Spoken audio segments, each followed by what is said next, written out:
world's not blurry.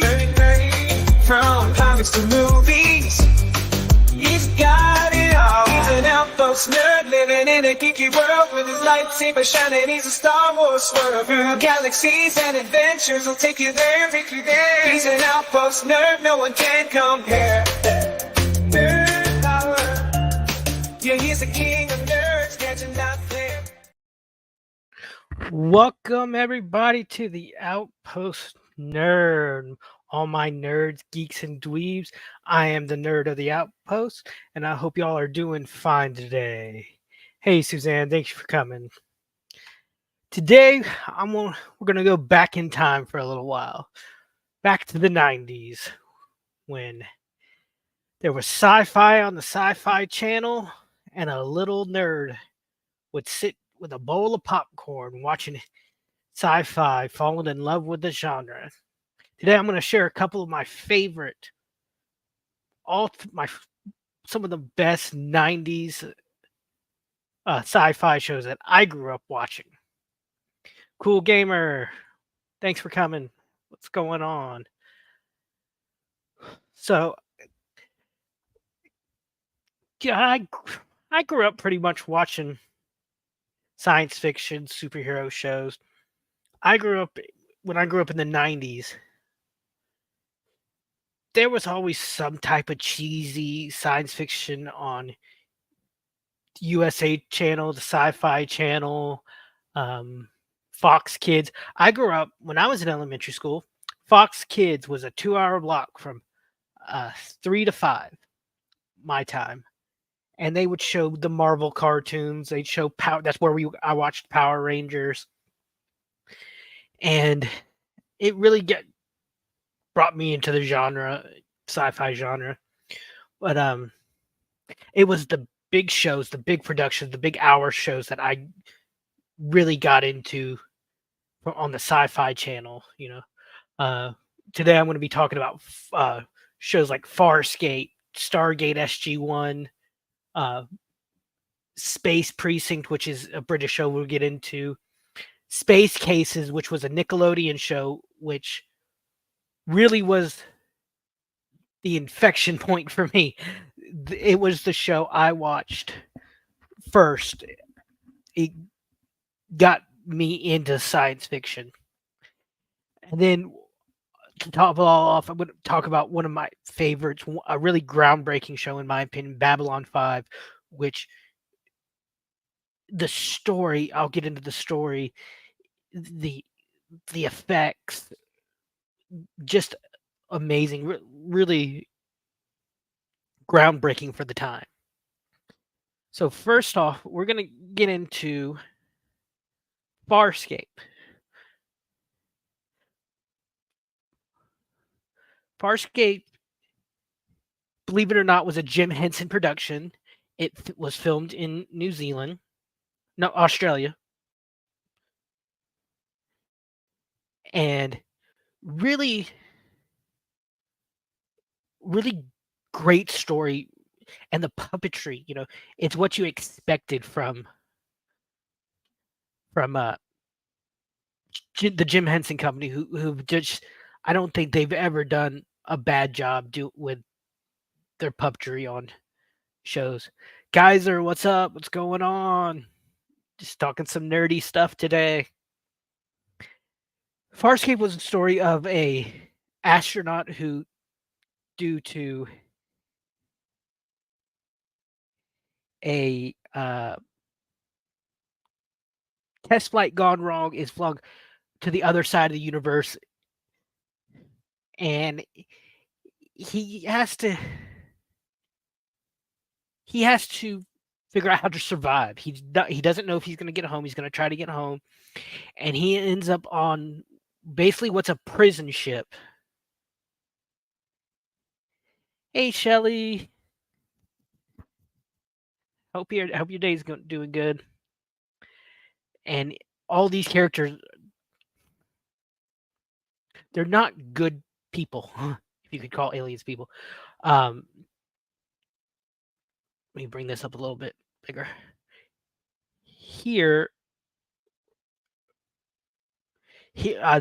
we have Ben Browder as John Crichton, who we'll hear more of him and Claudia Black, who plays Aaron soon, more when I talk about Stargate. And it's the puppetry. I just gotta say the puppetry was amazing. Pilot, the character right here in the middle, um, in the upper middle, she she was in a symbiotic relationship with the ship. The ship was a living creature called Moya. It's a great story. Yeah, I'll always take suggestions for a part two. Yeah, man, I have no problems. I'll whatever you suggest, I've probably seen or it'd be easy for me to look into. When it, Aaron and Crichton, um, these two, they develop a relationship, and just the culture shock between the two that they, it's it makes for interesting stories. And Crichton, I'm not gonna. He has some secrets that he's trying to understand, and uh, people are after him for it. So all in all, it's one of the best, lesser known, I think, to this day and age, lesser known, because like I said, this was done 25 years ago. Uh, Sci-fi shows, Jim Henson production, really, really well done. I highly suggest it. So our next one is a British show called Space Precinct. It's a mixture of science fiction and cop procedural that really, I think, fit well and didn't get the time that it really deserved. It's um, created by Jerry Anderson, who did um, Thunderbirds and a lot of the Super Marionation, as they called it, puppet shows back in the 60s, 70s for British TV. It's the shortest ran series on here, only one season of 24 episodes. And the thing I liked, we see in a lot of shows, they're some sci-fi shows seem to be afraid to create aliens. They stick just ears on a character or a brow ridge and call it an alien. I don't particularly care like that. These were, yes, they were human shaped, but the full prosthetics really added, I think, to the character, to the alien environment that the humans found themselves in. Um, and it showed a lot of these shows that I'm going to talk about. They're not this utopian view of the future. Neelix, yes, or Tuvix. We can't forget Tuvix or Neelix. Ugh. It shows that even though humans make it to space, we still have the same problems, and I'll get into this a lot when I talk about Babylon 5. Um, it's same problems, just more of us across more space. No, so it was interesting. It showed the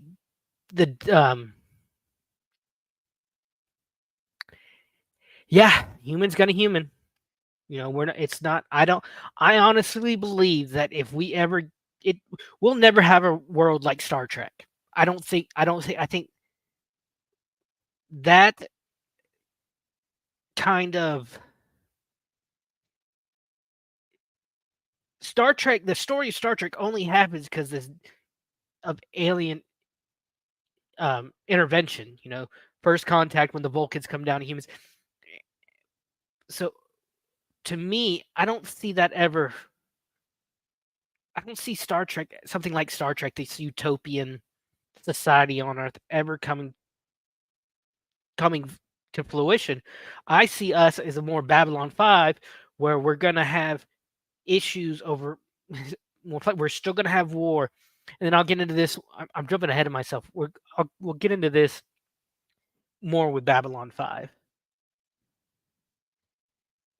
The next show that I'm going to talk about is one of my all-time favorite TV shows as a kid. This was the show that made this little nerd fall in love with sci-fi. It was cheesy. The sets you could see. There was a point where they would just a chair was painted silver. I remember reading the chair that was painted silver and it had CDs glued to the sides to make it look quote unquote futuristic. This show was a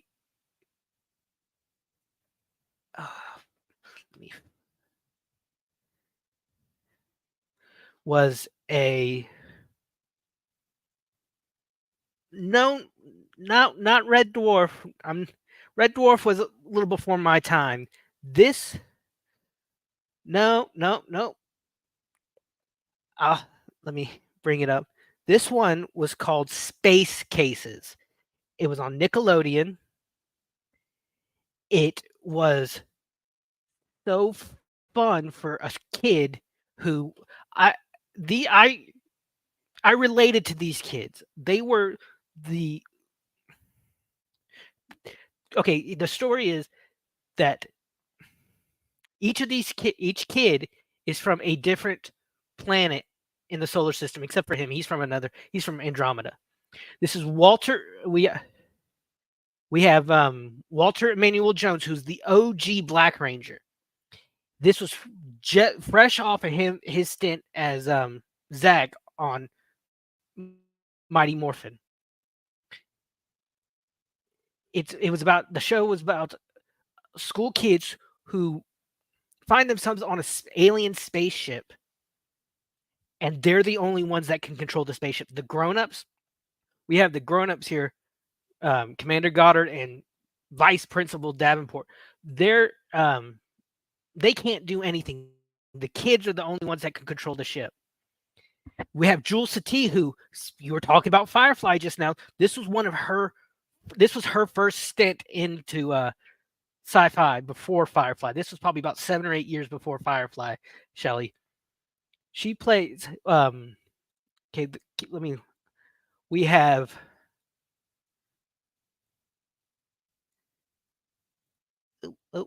we have Harlan Band, played by Walter Emmanuel Jones.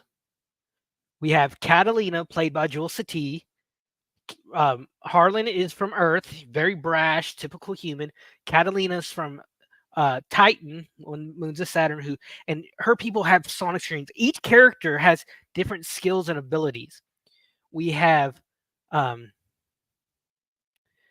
Rosie, who's from Mercury, so she has the power of heat. All these powers kind of are a theme off their planets. We have Radu, who is from Uranus, and they played that up. He's very neurotic because he's very self-conscious about where he's from, and he hates it when people congregate, and he's able to shoot electricity out of these little antennas. And we have Radu, who's an Andromedan. He's not from the solar system. He's the only one not from the solar system. And he has super strength and super hearing. And the solar system was at war with the Andromedans. And so there's a lot of tension between Harlan and Radu due to the fact that their peoples were at war. But the show was created by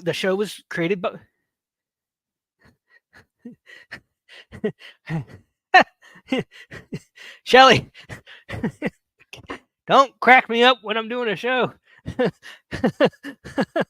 But you're not wrong. But It was co-created by Bill Mum, I can never pronounce his name. Will Robertson from Lost in Space. He co-created this, um, and he would also go on to play. nah, nah, that was a good one though. That was a good one. That was a good one. I wish I'd have thought of that joke. Like I said, you're more quick-witted than me on a bad day. Or when you're having a bad day, you're still twice as fast as me when it comes to wit. And he also guest starred a lot of, and you also had the big baddie was a lizard man who played by George Takei, and also had Mark Hamill guest star in a few episodes. So you had all these big wigs in these amazing franchises. You had Star Trek, George Takei from Star Trek, Mark Hamill, of course, from Star Wars, Bill Mumney from Lost in Space. They came together and created this real great show for kids that showed them, yes, even though you have learning issues, you have trouble in school, you could still, through practice, through studying, um, and through the need, really step up, because they get on the ship and they get flung through a wormhole and they have to find their way home. It's kind of like a lot of other shows that I gotta put that Lost in Space feel. He took that Bill Mummy, I think, took that Lost in Space feel and kind of brought it to a new generation. And it was really the inflection point for me was sci-fi, because it got me interested in other shows and other franchises. It lasted for about, I think, 3 seasons on Nickelodeon in the early 90s, and just or 2 seasons, I believe. And just through budget reasons, it just kind of got, for budget reasons, pushed away. Um,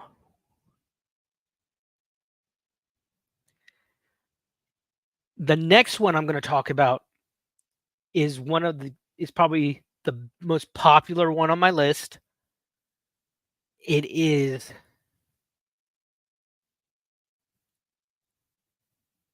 probably one of the best sci-fi. Stargate SG-1 is probably one of the best sci-fi franchises ever made. To me, it's up there with Star Wars and Star Trek, and in some ways even better. We all know the movie. I think the movie was it really was a launching point.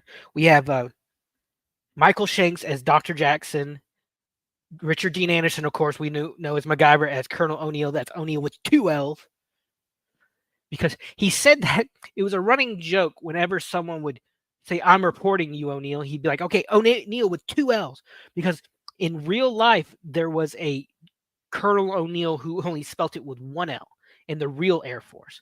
We have Amanda Tapping as Major Samantha Carter, or actually she becomes Colonel, and Christopher Judge as Teal'c. Now, fun fact, Christopher Judge actually is Kratos. He's the current Kratos in the God of War games. He did the voices and the mocap. Really great show.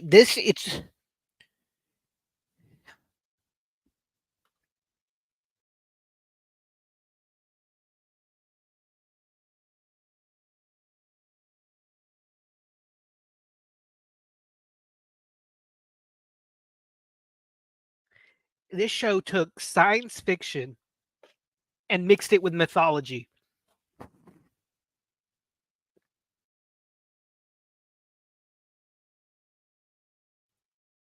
and used it to create a really amazing storyline where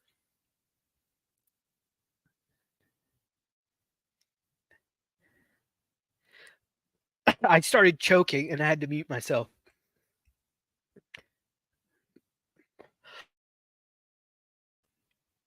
Lucky I have a glass of water right beside me. But Stargate, it was the story of this alien empire that basically they were called the Goa'uld. They were serpents that could take over.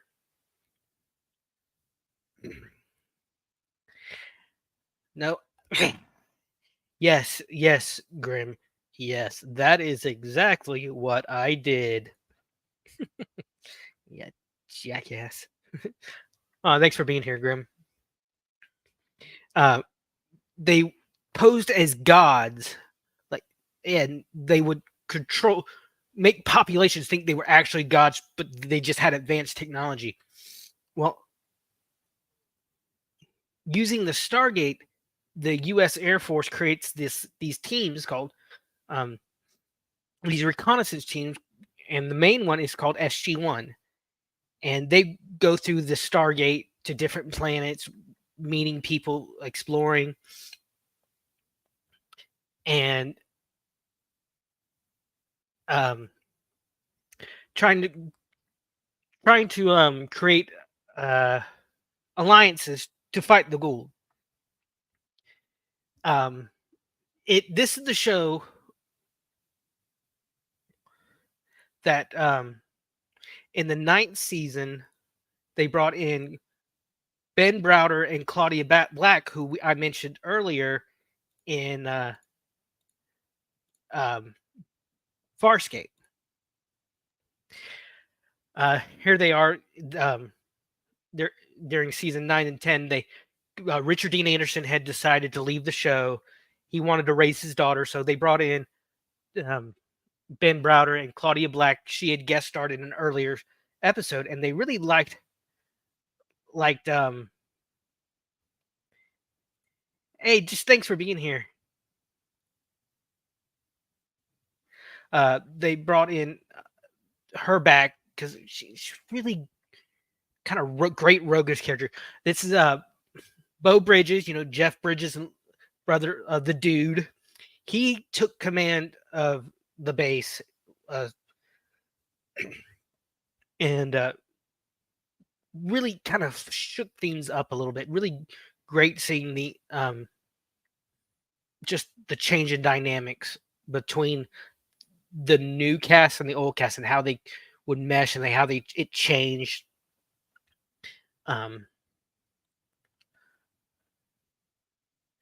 And if you think about it, the Stargate, it's such it's a perfect literary device, because you can create anything and justify it. Oh, they're walking through the gate to another planet.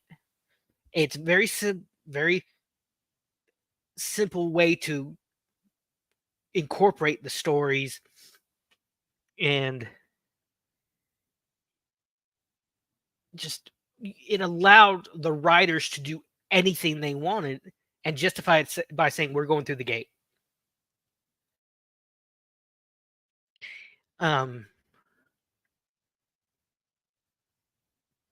This was the show that I remember every Tuesday night.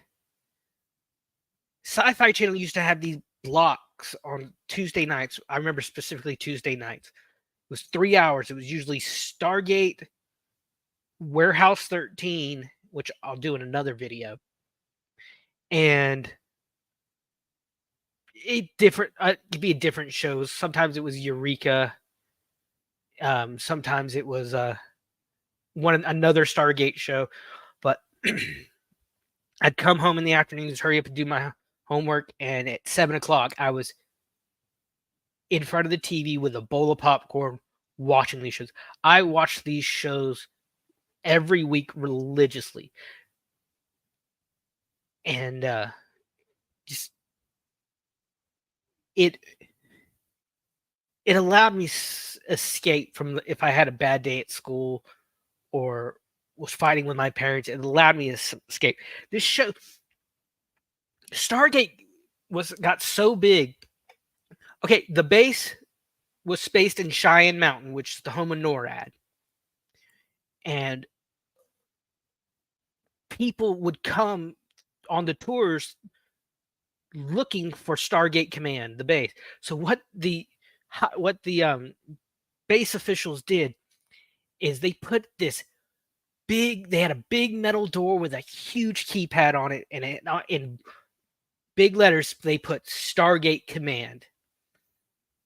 So one of the producers of the show tells a story at a convention once that he's being led by the base commander, on a tour, and he sees that door, and he's like, "Oh wow, that's so cool." He says to the base commander, "What's behind that door?" And the base commander's like, "It's a broom closet." So many people, he said, so many people came through the tour looking for that door, so they just made a broom closet the door to Stargate Command. And the military, the armed forces loved the show. They would come and support them. Like there was an episode where they needed jets, and the Air Force said, "Okay, how many?" And there was one of the movies. There was a sequence in the Arctic, and they needed submarines to break through the ice, and the Navy's like, "Okay, we'll send 2 nuclear submarines for the shot." I would never miss an episode, so my parents bought me one of those plastic Bakelite televisions, just a small one, but I didn't miss a show. Oh yeah, I was lucky. I had one of those old tube TVs, those big ones that are like 2 feet, like 2 feet by like 4 feet. You turn off the TV, and it's just you slowly glow, slowly dying.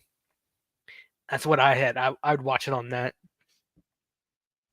And my final show that I'll share, and this is another great show that really, at the time, I don't think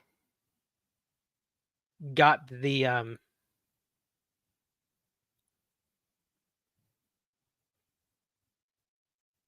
okay, hold on. Why is this not? Here's one. That's not the picture I wanted. Babylon 5. It's one of the best sci-fi shows I think around. It's basically the UN United Nations in space, and let's see, is this the one I want? Yes, this is the one I want. This show, there's a lot of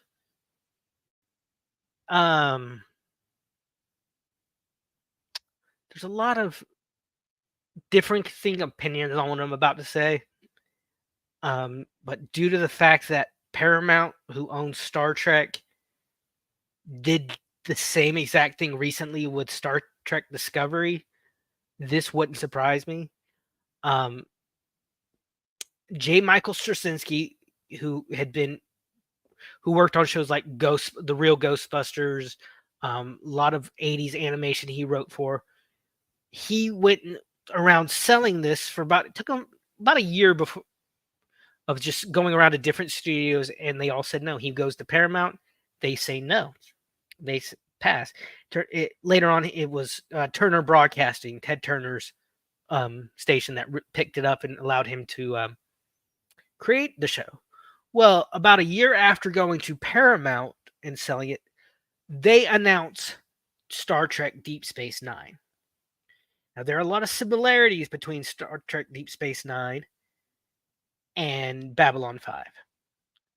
Both set on a space station. Both set after a war. Both try to keep the peace. Both fail. A lot of the characters were pretty much the same. You have the angry second in command with Major Kira, the captain who becomes almost like a religious figure, this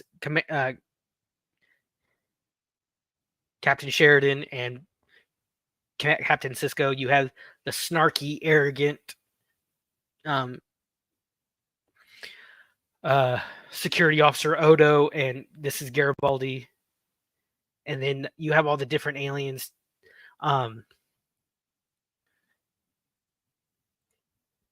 It was not a utopian view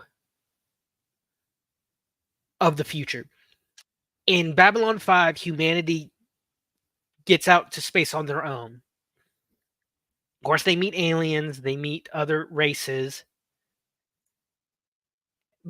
but it's not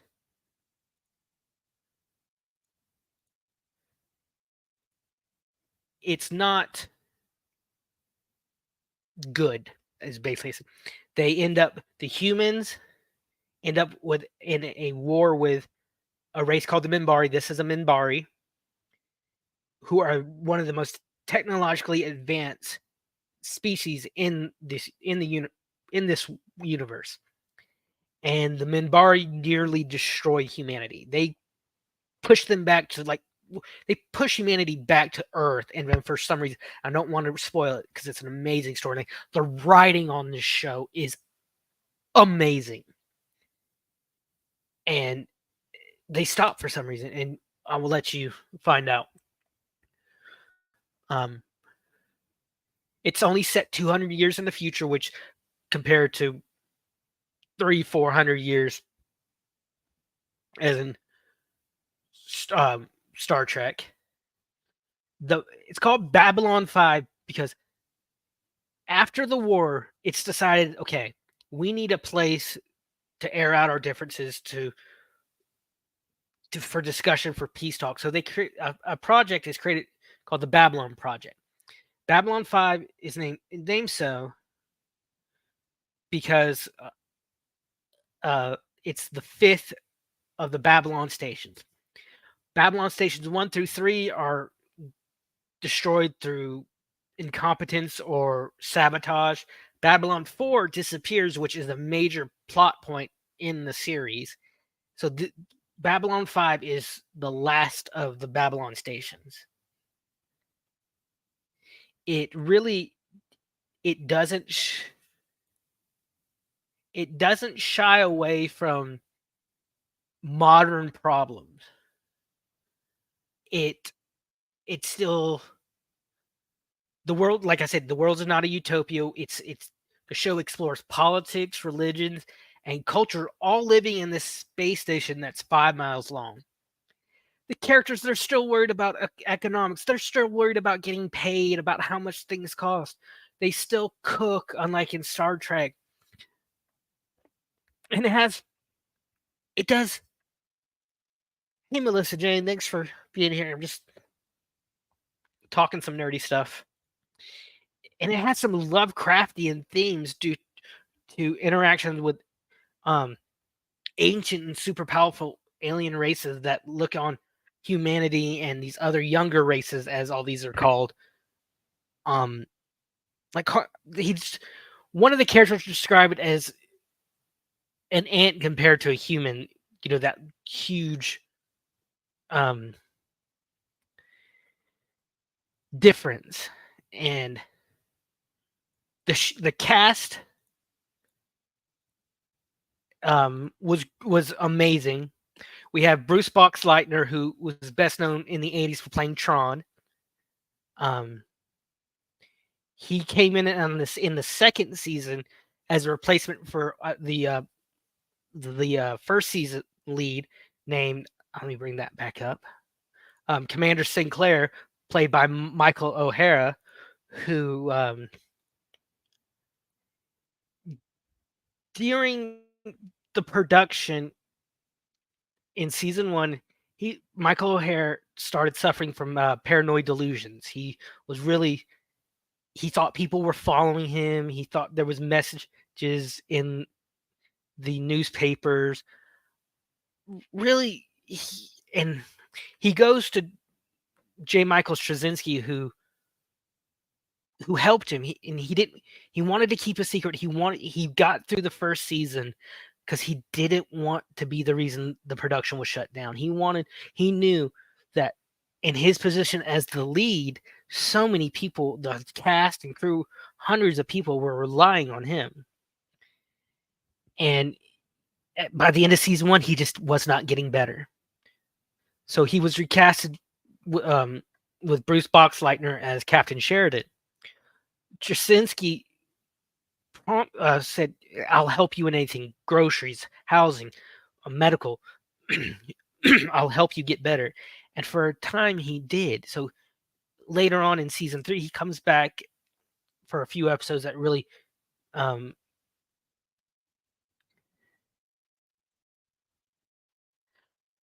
Oh wow, that's cool. I remember him mostly for as in Tron, yeah. But you're right. I remember that. I remember that now, Shelly. Cool. Yep, yep. I remember that. But O'Hare, he gets better. He gets married. Back up a little bit.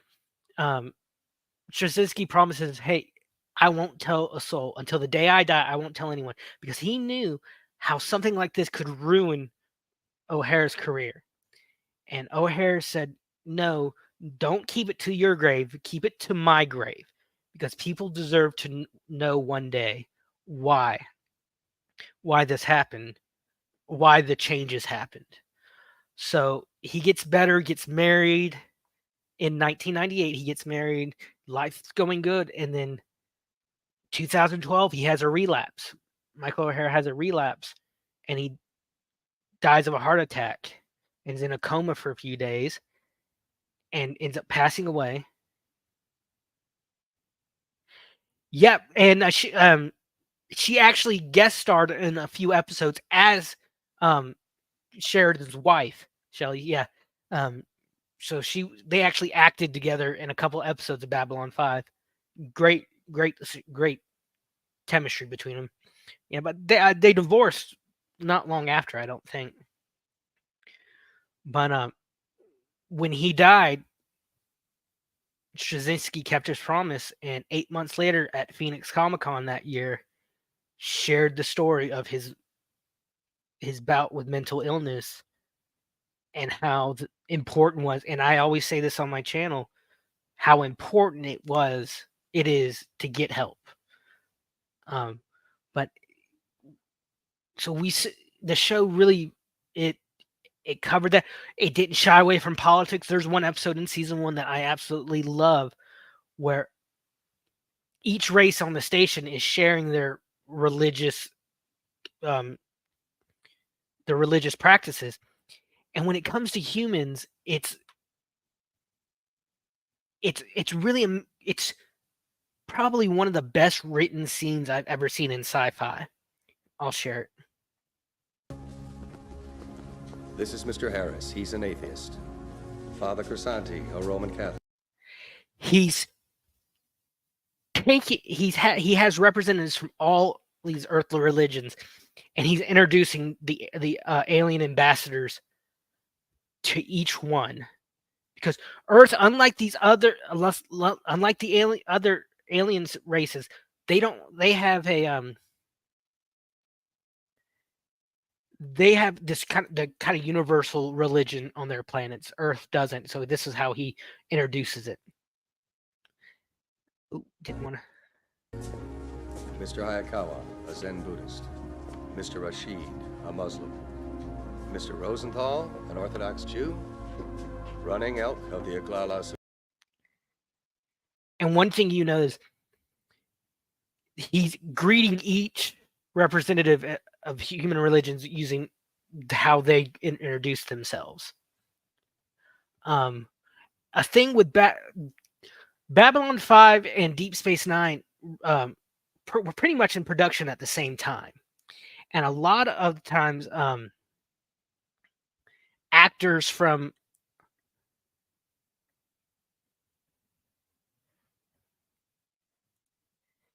I'm sorry, imaginary creatures weren't allowed.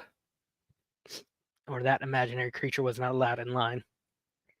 A lot of actors would go back and forth between Star Trek and Babylon 5. One of the actresses, her Patricia Tillman, who played Lita Alexander, um, she was actually, I know, I just joked around back. She would she was a stunt woman on Deep Space Nine, or not Deep Space Nine, Next Generation. She was actually Gates McFadden's stunt double, Dr. Crusher's stunt double. We had Bill Mumney, who played his character on Babylon 5, was Lanier, an alien assistant to one of the ambassadors. He played on a really powerful episode of Deep Space Nine called The Siege of AR 558. Andrea Katsoulis, who played Ambassador Jakar on Babylon 5, he played one of the early big baddies on Next Generation, Commander Tomalak, who in early episodes they were trying to make the Romulans the big baddies. They wanted to get away from the Klingons in Star Trek because they were allies now. So they made him the Romulans, and he played the Romulan commander who would multiple times come up against Picard. And he also played Captain Veneric in an episode of Enterprise. And the two big guest stars on Babylon 5, which really solidified the connection with Star Trek. Michelle Barrett, who, the wife of Gene Roddenberry, actually guest starred in an episode as the wife of the Centauri, which were one of the alien races, their emperor. And Walter Cohen, Chekhov, he played psychic police officer Bester, who's one of the main baddies throughout the entire series of Babylon 5. Babylon 5 gets a lot of hate due to its use of early CGI. This is the 90s. CGI wasn't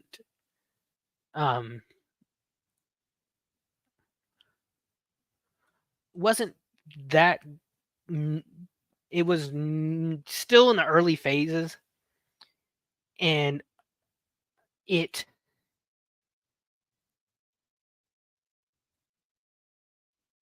really, I think, holds up. A lot of people don't think so.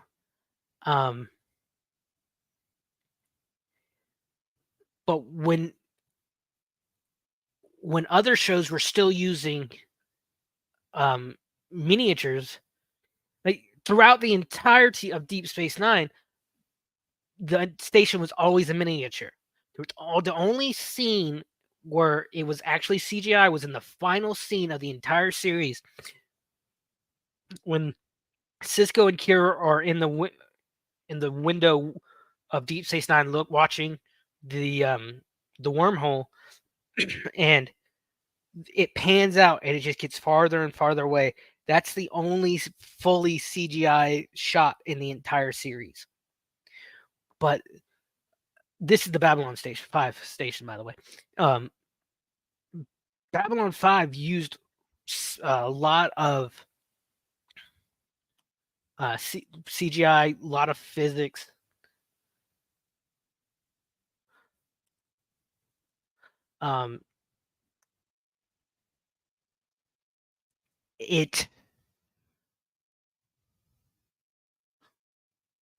One thing I liked is the ships still rotated. They would like Babylon 5, to get gravity, the center here rotates to generate gravity, just like you see in a lot of others. Earth, they didn't have the advanced technology like in Star Trek. Their ships would also have the rotating parts to create gravity. The physics of it, like the ships would actually use thruster. You'd see the ships zooming through space, and it would shoot thrusters off to move it. So it was more realistic to me. Babylon 5 to me is what humanity most likely will be in the future. You know, they still have crime, they still have the poor, they still have pirates, but we also have this amazing technology. We're out there exploring. So it's, to me, it's more tangible than and more realistic than Star Trek. So these are shows that I loved, that I still sometimes will go back and watch today and remember why I loved them. And they really started my passion for science fiction. It, not just science fiction, but acting as well. It's the look into the future that, yes, we'll be around. We'll survive tomorrow. And isn't that what sci-fi is supposed to do? It's so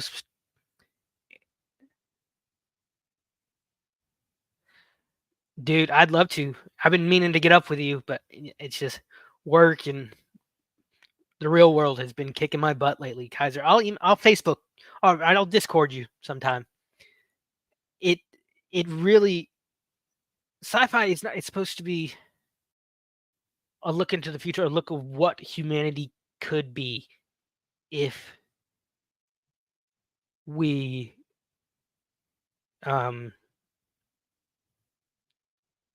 really put our minds to it. You know, we can be out there in the stars seeing things beyond our imaginations today.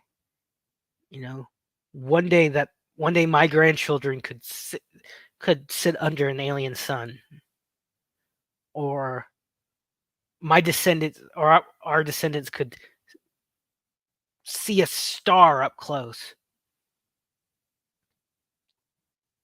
That's what sci-fi does. It gives you hope for the future. It allows us to overcome our issues of today by striving for a better tomorrow. So that's just some of the absolute love I have for.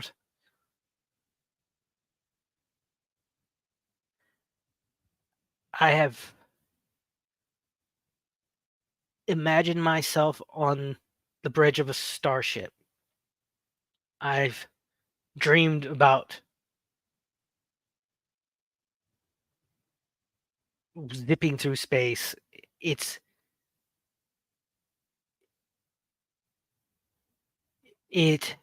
allows us to, sci-fi allows us to explore the issues of today through the lens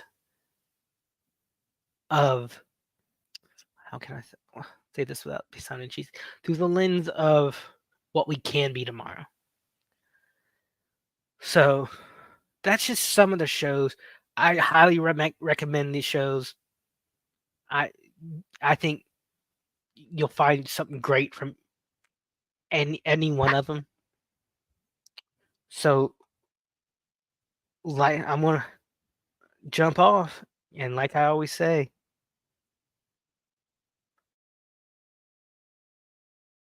nerd of the Outpost. Find your passion and nerd out about it. Lost in space, I found my beliefs. In this outpost of solitude, my way. Binary code runs through my veins. With every beat and beat, I feel no pain. Signing off, it's time to go. Goodbye, my nerdy friends, see you later, I know. Through the stars, we've shared this ride. But now it's time to say goodbye, farewell with pride.